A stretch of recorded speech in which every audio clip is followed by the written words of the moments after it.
ECV, I appreciate your patience and understanding that in everything we do, we are prayerfully considerate, spiritually discerning, biblically grounded, and prudent in all of our actions. But be careful that in the rush to react to the current circumstances at hand, that we remember that we are representatives of Jesus Christ. Last Wednesday, as the leaders and I of ECV gathered for our bi-weekly meeting at 6 p.m. on Zoom, we were hit from every corner with the tragic news of the senseless death of George Floyd by the hands of corrupt cops. Before we met, I asked our leadership to watch the video and comment with one question in mind. What would be your biblical response to the sheep after watching this disturbing video? So I want to take the next couple of moments to briefly share how God was leading us. First, according to Ephesians 6:12, we must understand that our battle isn't against flesh and blood, but Satan and all of the evil entities in the spiritual realm. There are demonic forces at work in broad daylight. According to Mark chapter 5, the intention of the demonic is to literally kill you from the inside out. See, every evil spirit will hinder your ability to think and act rationally, because irrational people only have one way to handle the conflicts of life without care for anyone or anything. But we must remember also, according to Proverbs chapter 6, verse 16 through 19, that there are 6 things the Lord hates. No, 7 things he detests: haughty eyes, a lying tongue, hands that kill the innocent, a heart that plots evil, feet that race to do wrong, a false witness who pours out lies, and lastly, a person who sows discord in a family.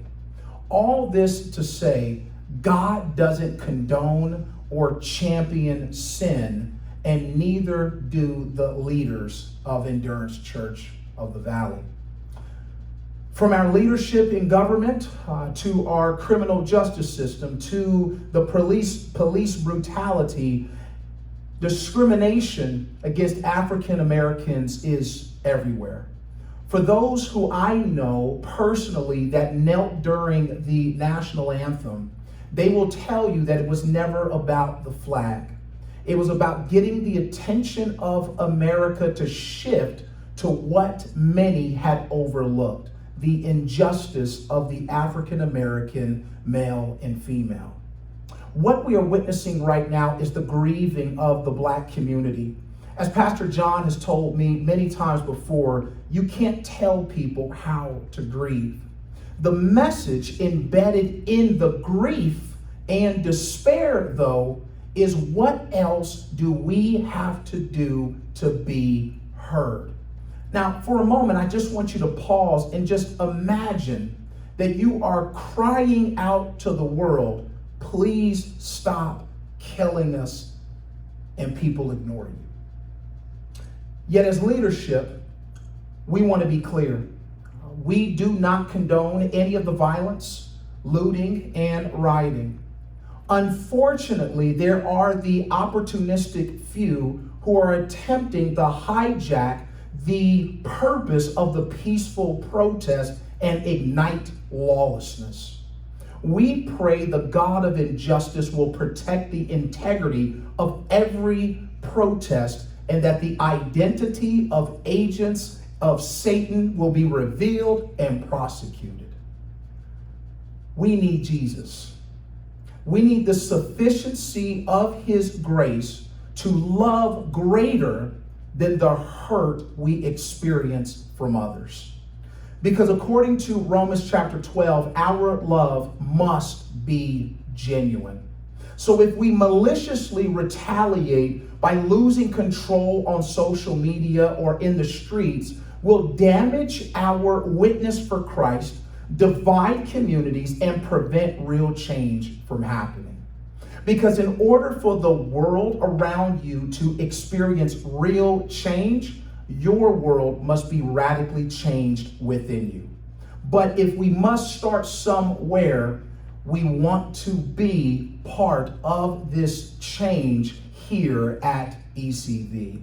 So on Saturday night, June 6th, we'll be hosting a Zoom meeting from 6 p.m. to 7 p.m. with the purpose of sharing the biblical response of our leadership while allowing for our members to bear one another's burdens by listening and learning with the intention of doing.